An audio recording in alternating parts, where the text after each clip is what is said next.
and sisters in Islam, I welcome you all with the Islamic greeting. Assalamu alaikum wa rahmatullahi wa barakatuh. May the peace, mercy and blessings of Allah be upon you. The topic of my speech today is obedience to parents. What does the word obedience mean? The dictionary meaning of the word obedience is to submit to the will or authority of a superior person. Allah subhanahu wa ta'ala mentions in the Quran in many places about obeying parents.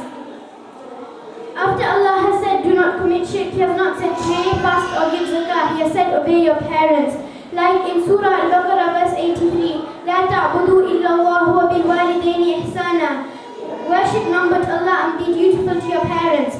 In Surah Al-Isra verse 23 to 24, Allah says, your Lord has decreed that you worship none but Him and that you be dutiful to your parents. If one or both of them attain old age in your life, then do not utter to them a word of disrespect, but address them in terms of honor. And lower unto them your wing of submission and humility through mercy, and say, my Lord, bestow on them your mercy as they did bring me up when I was young.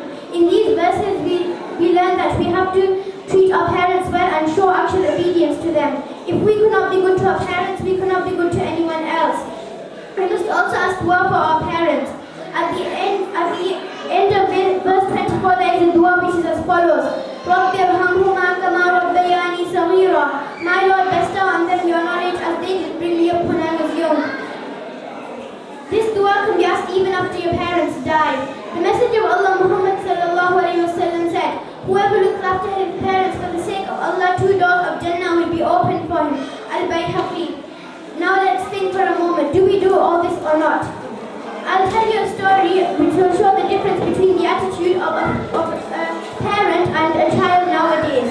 An old man was sitting in his garden with his son when a crow perched on the wall.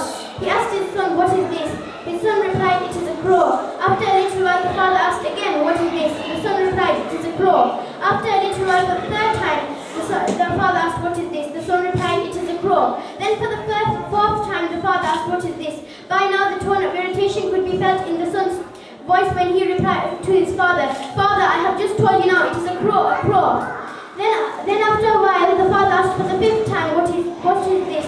The son replied, by now the son was very angry when he said, Father, why do you keep asking the same question again and again when I have told you again and again that it is a crow?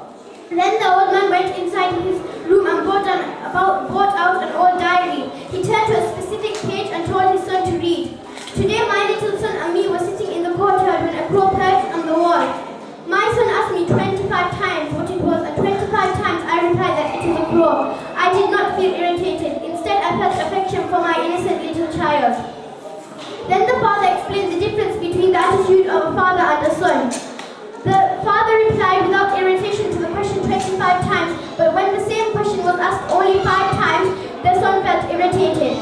Our parents undergo immeasurable pain to bear and bring us up. Our mothers give birth to us and feed us, while our fathers earn for us by shedding sweat. They fulfill all our needs and wait upon us day and night when we are sick.